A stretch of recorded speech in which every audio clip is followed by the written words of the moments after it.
Welcome to Bedtime Stories by Beezy Beez Honey.net.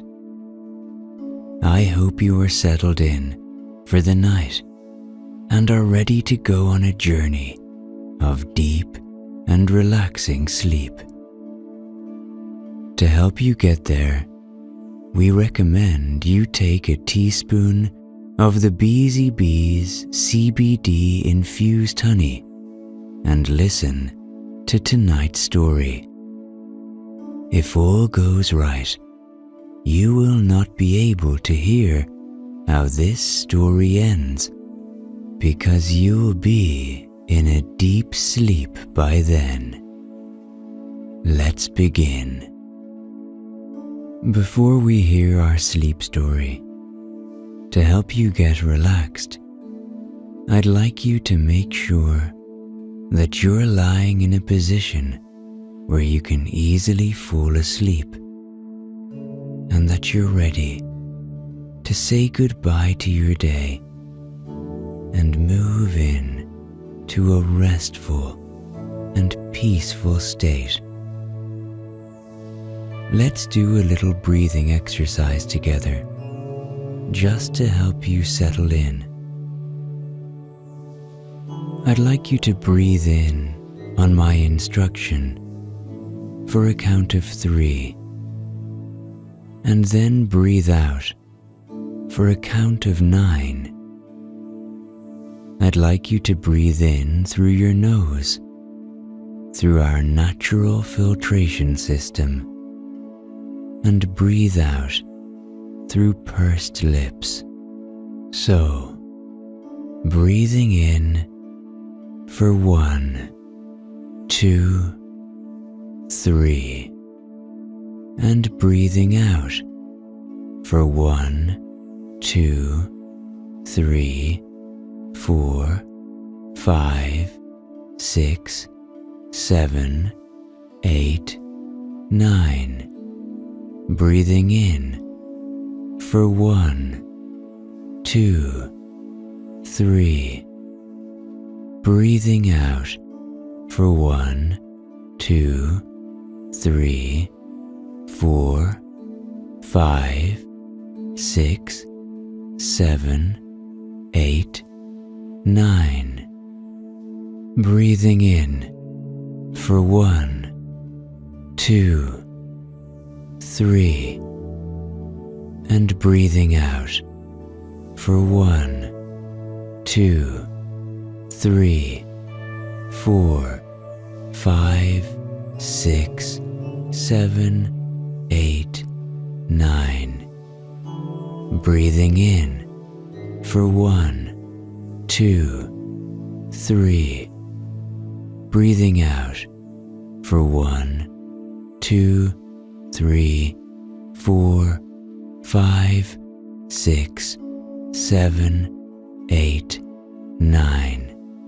Last time, breathing in for 1, 2, 3, and breathing out for 1, 2, 3, 4, 5, 6, 7, 8, 9. Good. Now, let your breathing return to normal. Let this be your time to let go of everything. You deserve this nourishing sleep, and you deserve to give this time to yourself. All you have to do now is enjoy this story and listen to my voice as we go to London. Lucy looked out to the view beyond. There was nothing but grey skies and concrete buildings. She took a sip of her tea and then a big sigh. She turned to her laptop. After 20 years of looking at them, the screen with all of its letters and numbers, were becoming a blur. In that moment, right then and there, as she sat in the numbness of normality, she resolved to take drastic action. Action that she had wanted to take for as long as she could remember. She walked into her boss, the boss she had had for the last 7 years of the last 20 years, and proclaimed to Tim, that was his name, Tim, that she was going to be gone for a while. "I'm going to be gone for a while," she said. "Okay, sure, Lucy. What time will you be back?"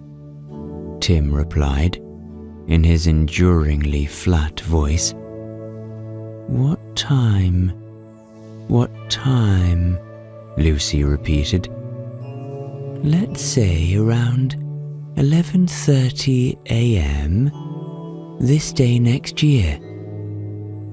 And without waiting for a reply or approval from Tim, Lucy turned on her heels and almost danced out of the office, grabbed her belongings, and skipped to the elevator, to the absolute bemusement of her colleagues.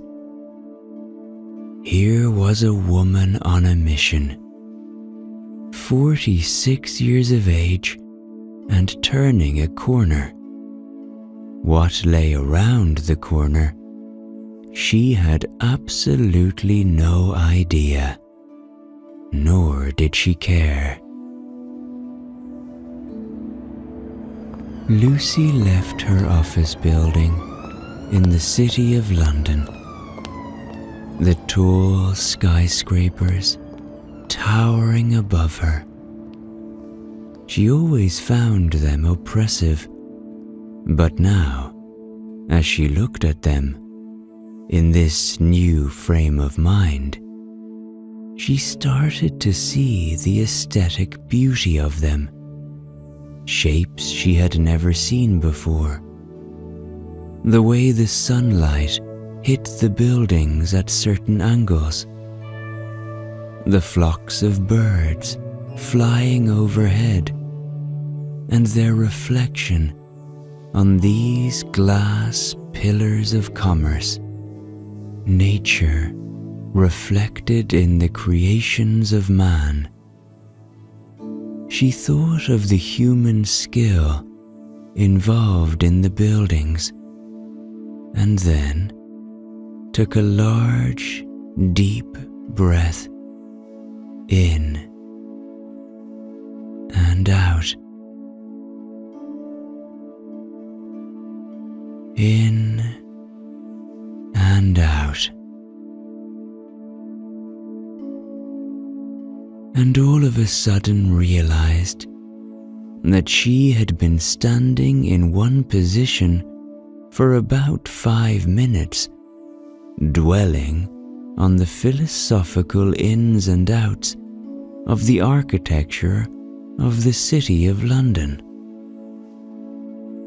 She snapped back into motion and started to make her way home. As Lucy sat on the tube, just one face among many faces, these faces that make it their priority, at least in Lucy's mind, to avoid eye contact. Either hypnotized by their telephones or the cleverly placed commercials above the windows, Lucy decided, for the first time in her life I might add, to look at these faces. And when I say look, I mean really look.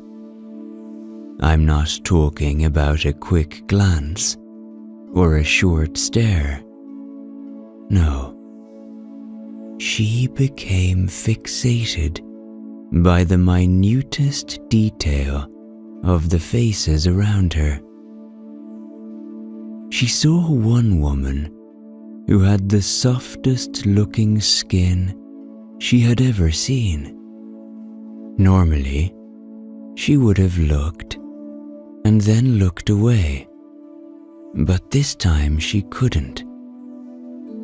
She looked at the woman with great interest and intent, completely unselfconsciously.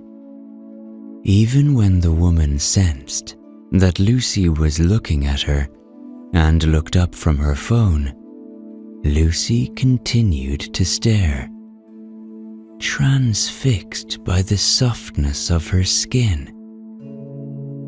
She then saw an old man and started looking at him, the lines of his face telling many stories over many years, and Lucy began ruminating on the many lives this man must have lived, his many adventures and travels. For all Lucy knew, the man had never left London in all his life, but she was feeling so utterly elated and excited by everything around her. She assumed that everyone and everything around her was fascinating beyond belief. When she got home to her little flat on a leafy street in a North London suburb, she sat on the couch and looked at the space around her. This living room that she had spent the last decades of her life in, alone, going from day to day, never considering her environment, her inner life, her dreams. She sat and looked at the grey walls, the artificial plants, and the 15-year-old TV that hung on the center wall. How many years of her life had she spent watching that thing, not considering that there was life to be lived, joy to be cultivated, relationships to endeavor upon. This was it. This was the turning point. She wasn't sure what had prompted it, or where this new drive had come from.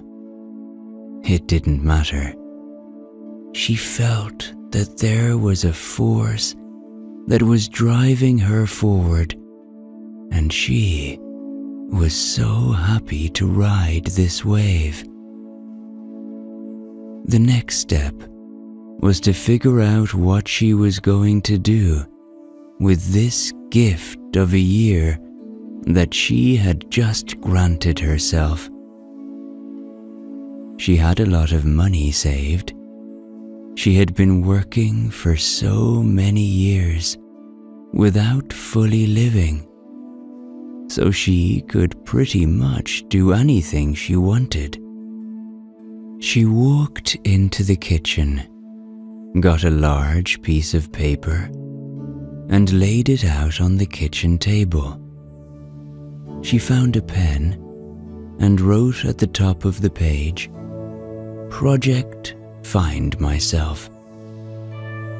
She then sat for a further 10 minutes, looking into thin air, not really sure what to do next, until her eyes fell upon the giant map that she had hanging on her kitchen wall.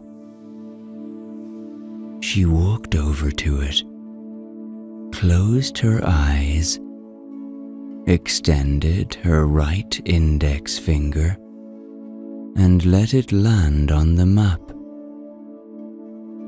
wherever it landed would be the first place, and maybe the last, that she would visit in Project Find Myself. At first, she couldn't bear to look.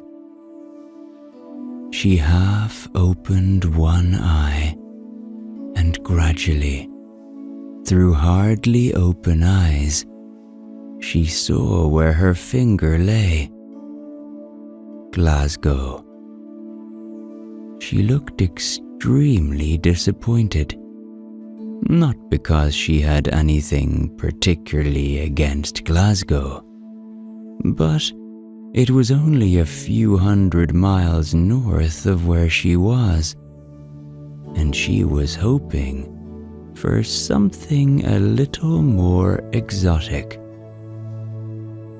She decided that was a trial run, removed her finger, closed her eyes again, and rested her finger back on the map in a different location.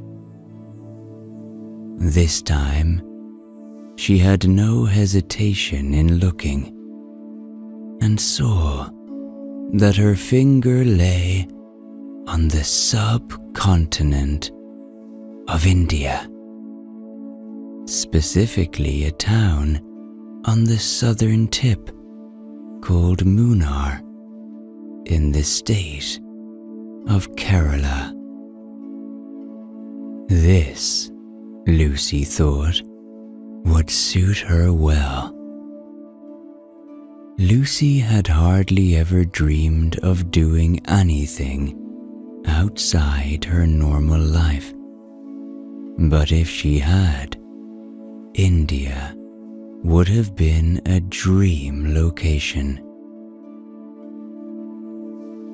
Lucy went to sleep that night with butterflies in her stomach. After pointing to India, she had spent the next couple of hours planning her trip. She had worked out the route to Kerala, a route that would take her through the southwest coast of India by train.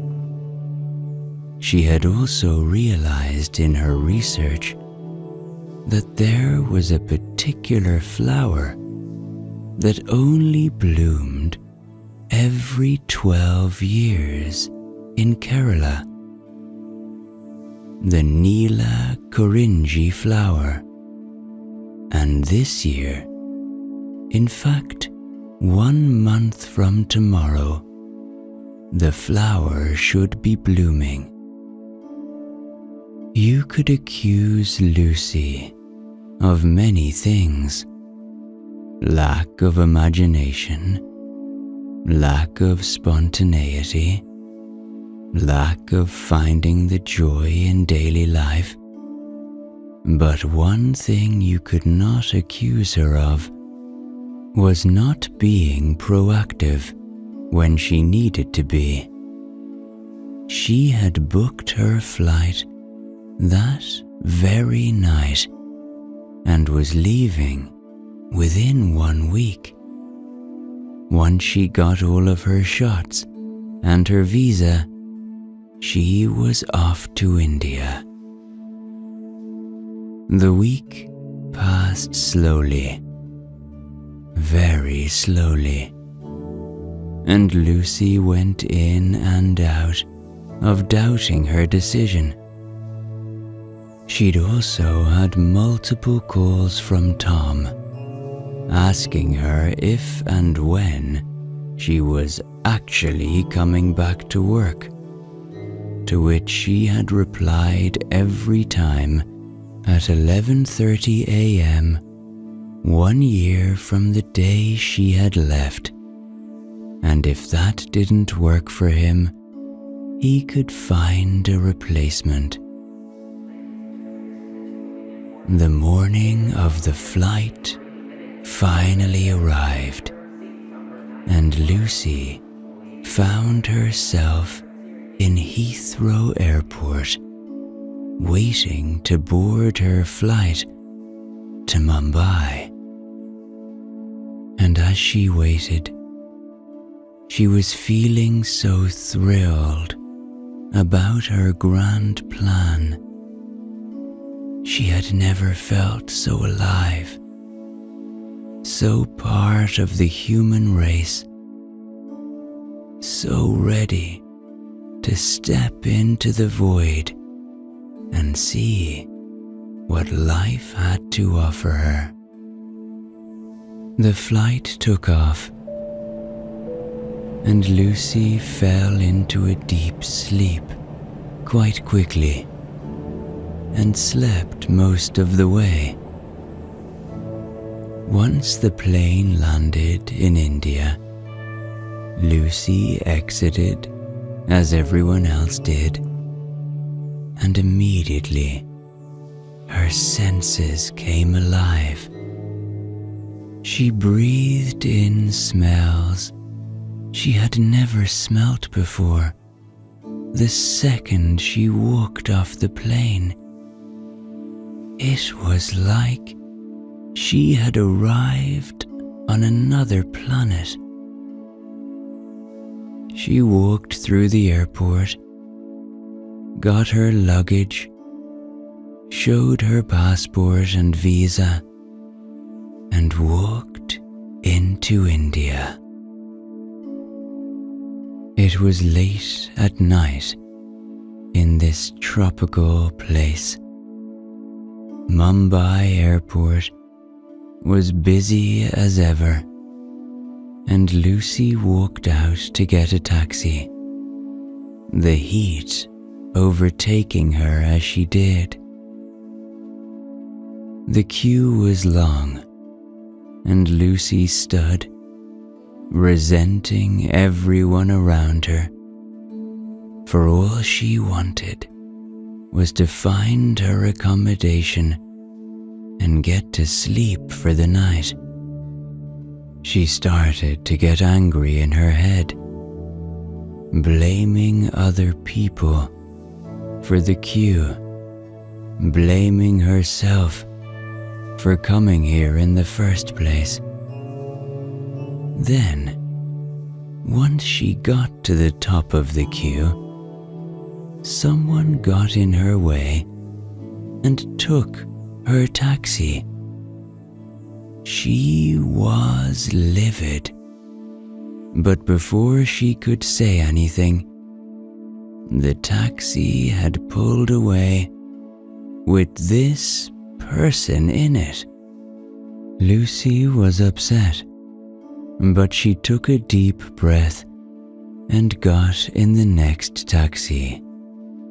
It pulled away, and a few seconds into her drive, she noticed another taxi further down the road with a flat tire.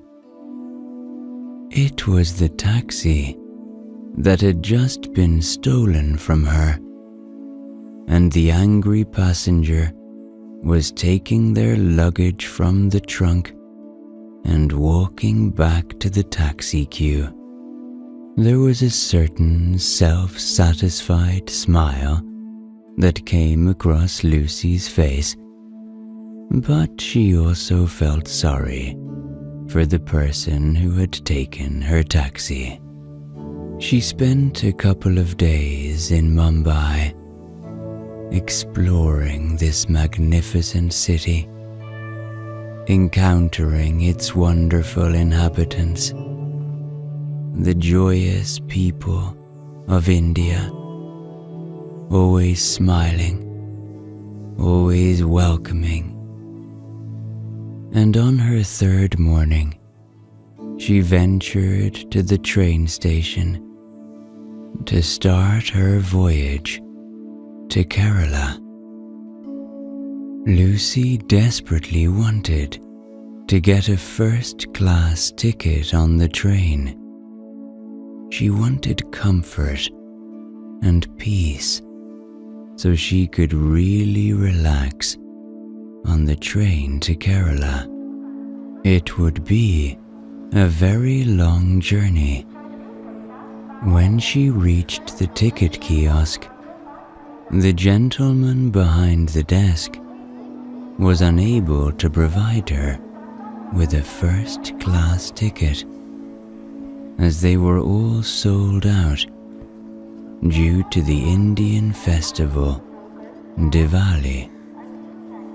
She reluctantly accepted a second-class ticket and boarded the giant blue train, this magnificent machine that would take her through India.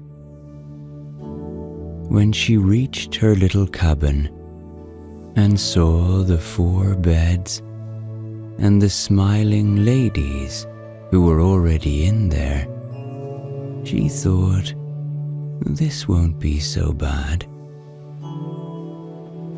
And as the train pulled out of Mumbai, the rolling Indian countryside started to pass by sleepily.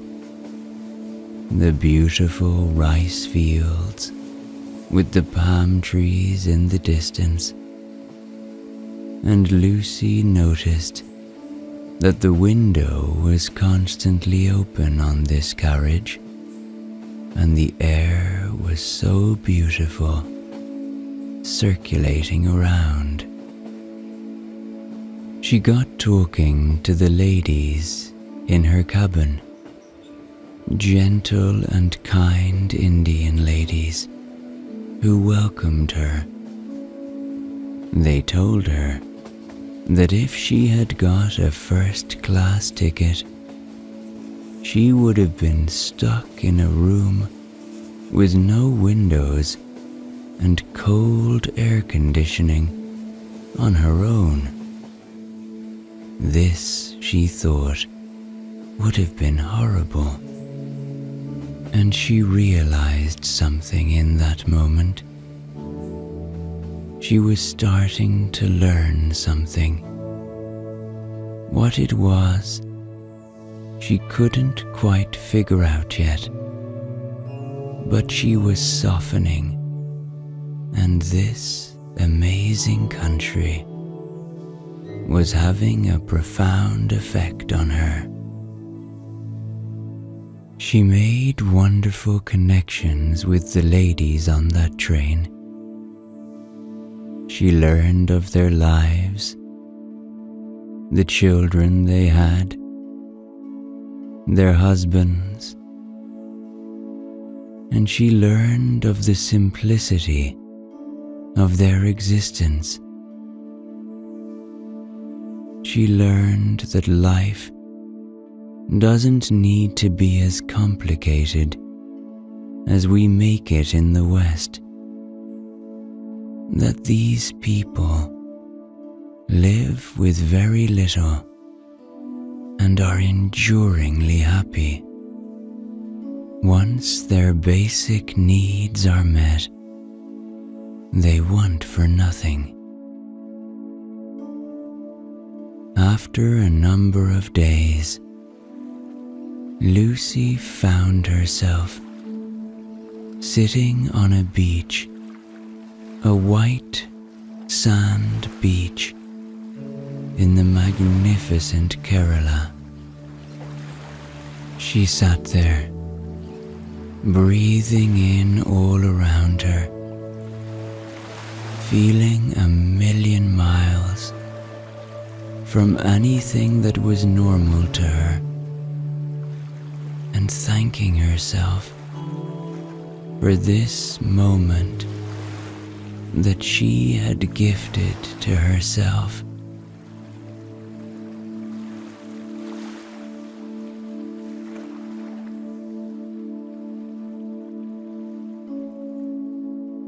The following day, it was time for Lucy to embark on the last leg of her trip to find this elusive and rare flower.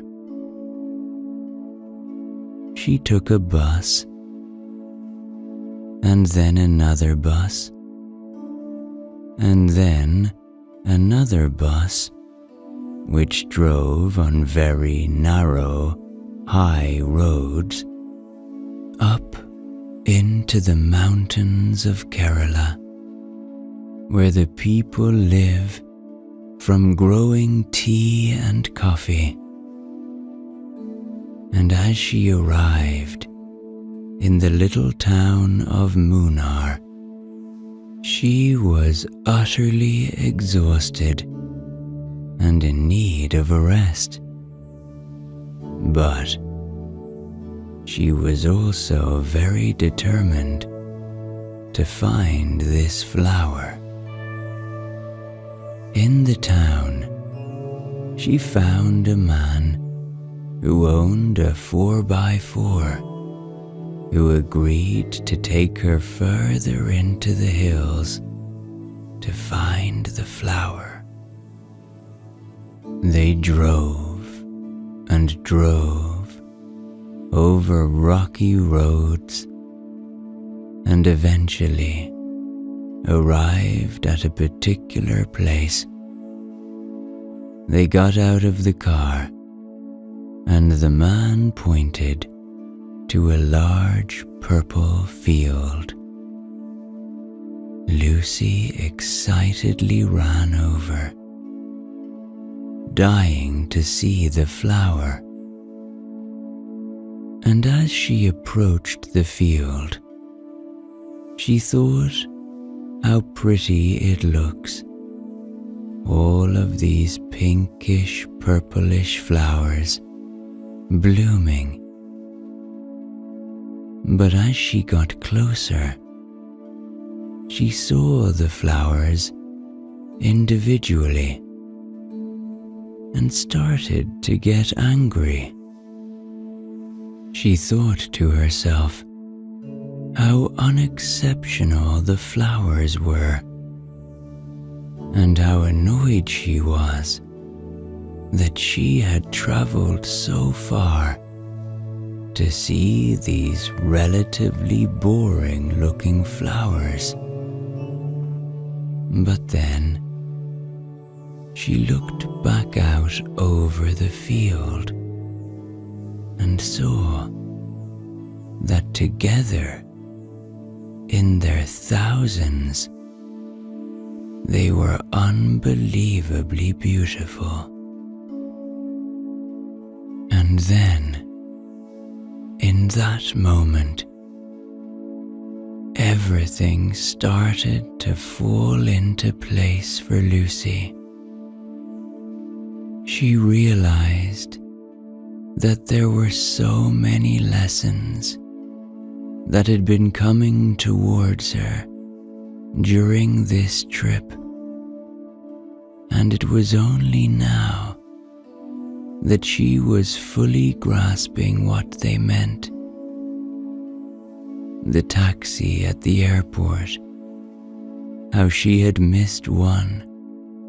It didn't work out, but the next one got her to where she needed to be.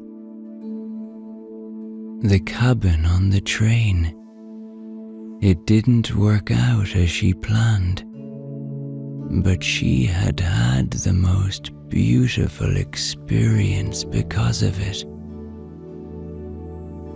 And the flower on the mountain in Kerala, it wasn't what she expected.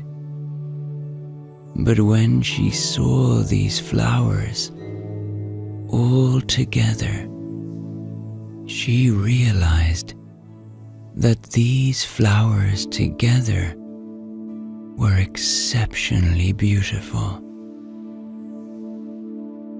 It reminded her of a proverb she heard as a little girl about a man who has a number of things happen to him, and his neighbor keeps coming over, commenting on them, saying whether he sees them as good or bad. And the man's stoic response is always, good thing bad thing, who knows?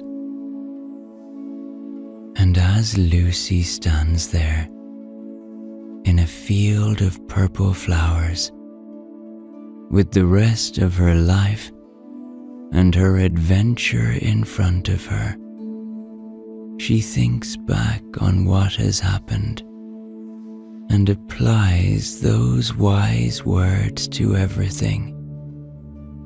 Good thing, bad thing, who knows? Now it's time for you to fall asleep. I wish you a restful and rejuvenating sleep. Good night.